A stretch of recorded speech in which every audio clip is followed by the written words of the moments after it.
Hi, my name is Lisa Brousse. I am choosing to talk about William McFun Penrose, as his life and that of his family provide a glimpse into the lives and burial customs of the period in which they lived.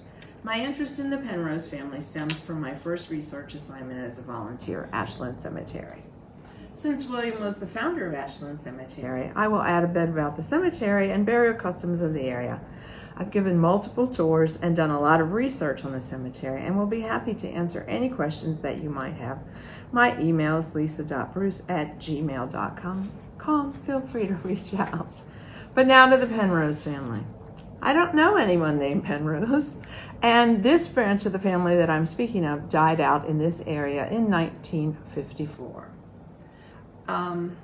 Charles Bingham Penrose is related and quite an interesting person, but he's not buried in Ashland. He came to Carlisle in 1820 from Philadelphia and was admitted to the Cumberland County Bar. The Penrose family was quite prominent in Philadelphia.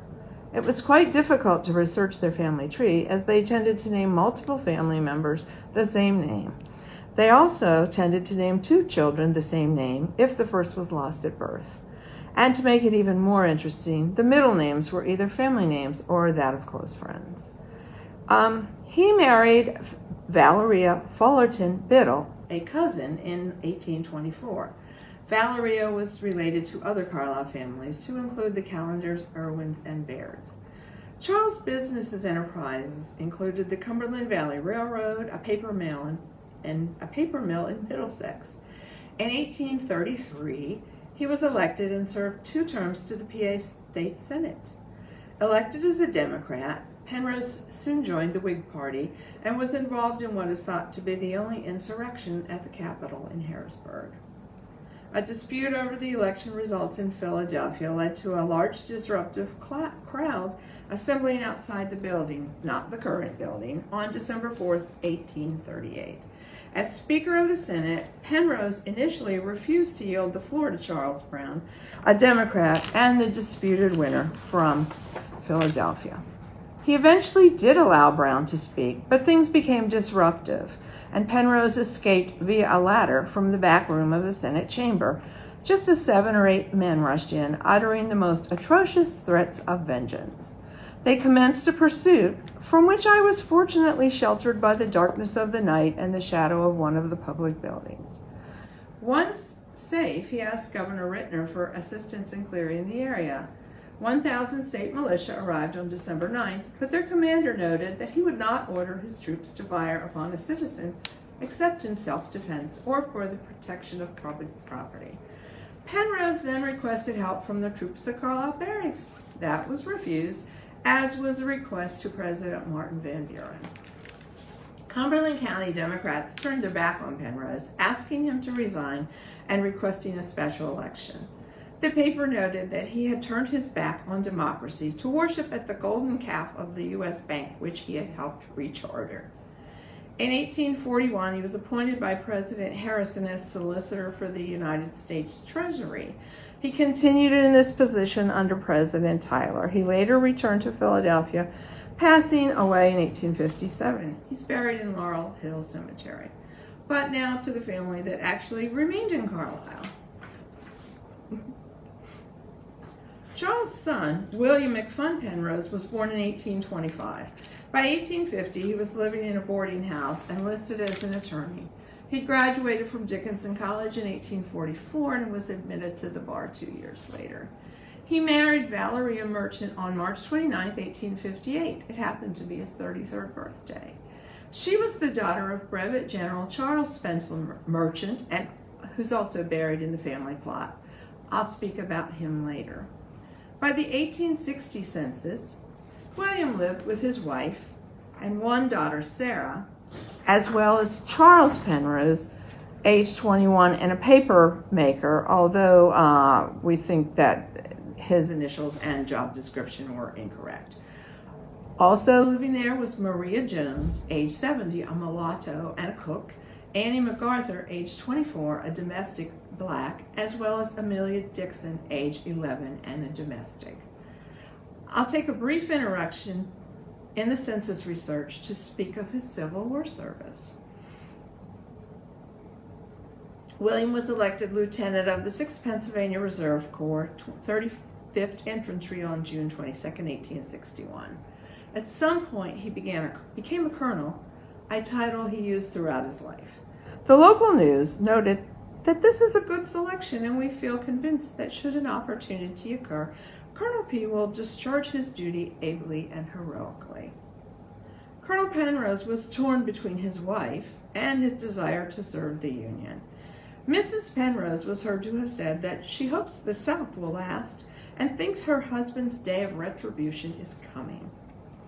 Prone to frequent bouts of illness, he is said to have spent more time with his family than with his unit at Camp Curtin and other assignments. He often advised his fellow service members on the ease of getting leave. In letters home, they noted that they believed he was a secessionist. He resigned on December 21, 1861.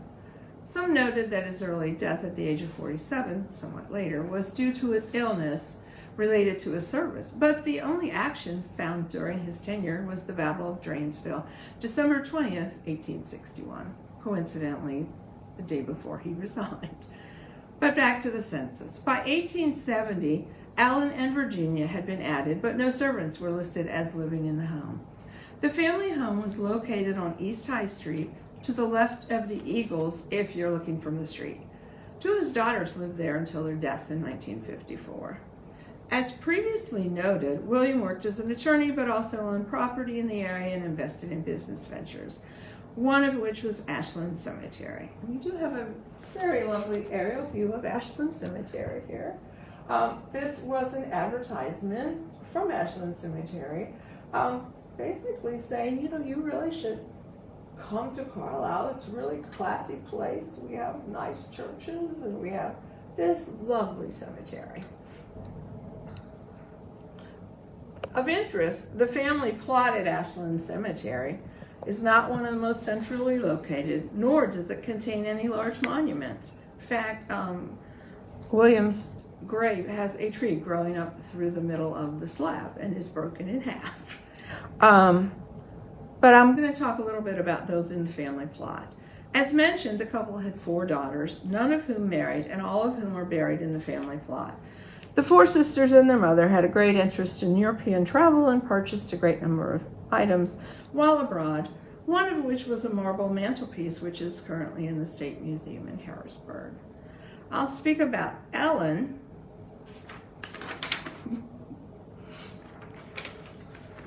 known as Miss Nellie, and Virginia, known as Miss Jenny.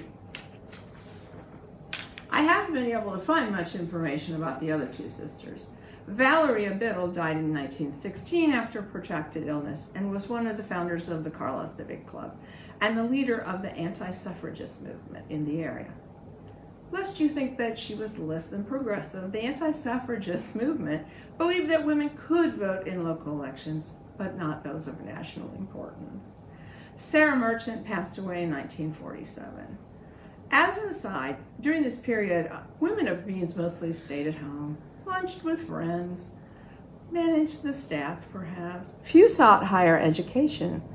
Between 1840 and 1900, several medical researchers went so far as to say that if women filled their minds with too much or inappropriate knowledge, they might give birth to abnormal offspring or become sterile.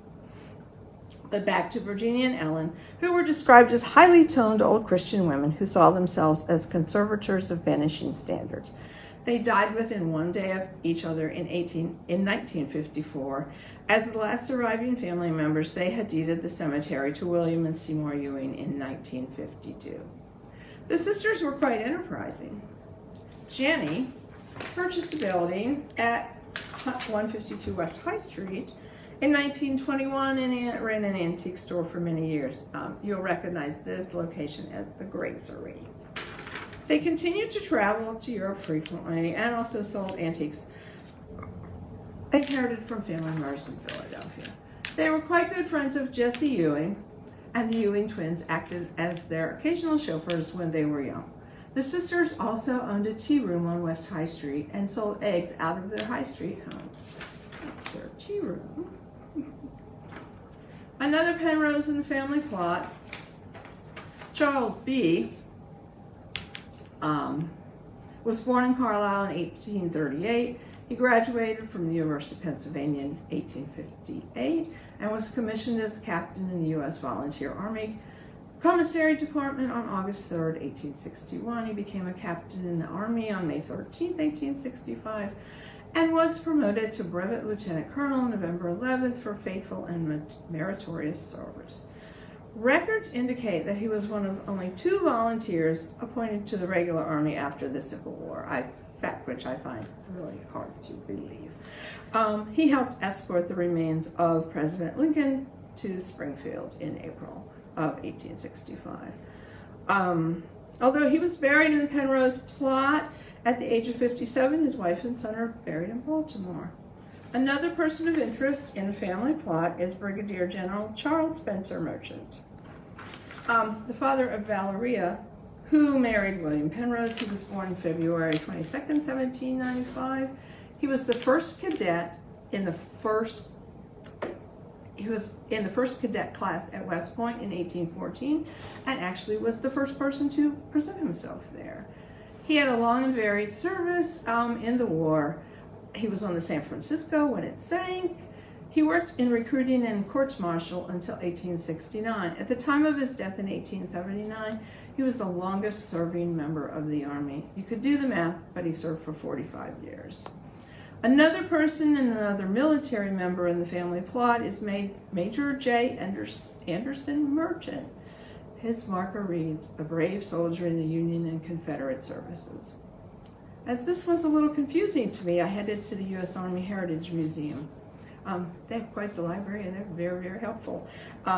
It is assumed he moved here later in his life to live with his niece and her husband, Colonel and Mrs. Penrose. It should be noted that none of the 3 military markers, none of the 3 military folks buried in the Penrose plot have military markers of any kind. Okay. But back to A.B. Ewing, mostly because he's a friend of William Penrose and served as a trustee of the cemetery when it was developed. Ashland was one of the earliest garden cemeteries in the country. Instead of a graveyard where plots were laid out in a straight line, you could purchase a 12 by 16 foot space in a park-like atmosphere where you were encouraged to visit and picnic. Plots were fee simple, and you could place as many people there as you liked, but you were responsible for upkeep.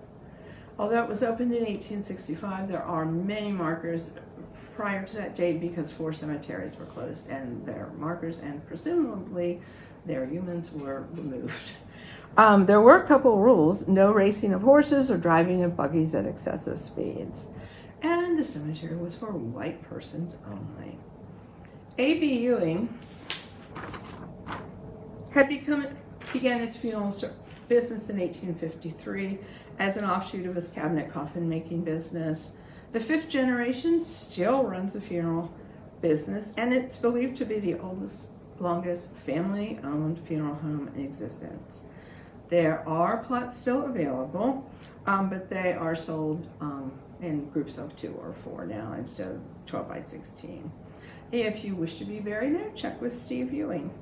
At the time Colonel Penrose opened the cemetery, burial customs were really, really changing. Instead of coffins, which were built to fit you when you died, it gave way to caskets built in advance, easy to ship and stack, etc. Some were metal with a window through which to view the deceased. Sandstone, slate, and marble markers were given way to granite. It was now easy to carve with mechanical equipment. During the Victorian era, which was around 1865, a tasteful funeral was a sign of good breeding. Upon death, black crape or a black wreath covered in flowers might be placed upon the door of the residence or business. The news would be published in local and national newspapers, and personal notes written on black bordered stationery would be sent to friends and family. Blinds would be drawn, shutters closed, and the clocks would be stopped at the time of death, not to be started until after the burial. Mirrors would be covered. The widow of the deceased would immediately send someone to a shop to purchase either black fabric or dye so that she could wear proper mourning attire.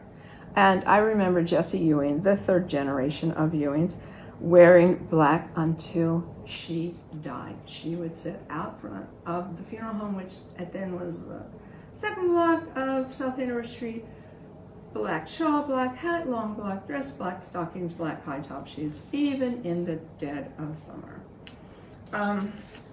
The deceased would be carried either by family or a carriage of some sort to the funeral or to the graveyard. There would be some sort of luncheon afterwards, and a very strange thing that they did was take pictures of the deceased. Often people had never had a picture taken of themselves, particularly if they were children, and so they would dress them and sit them up and take a picture and make cards and give to their friends.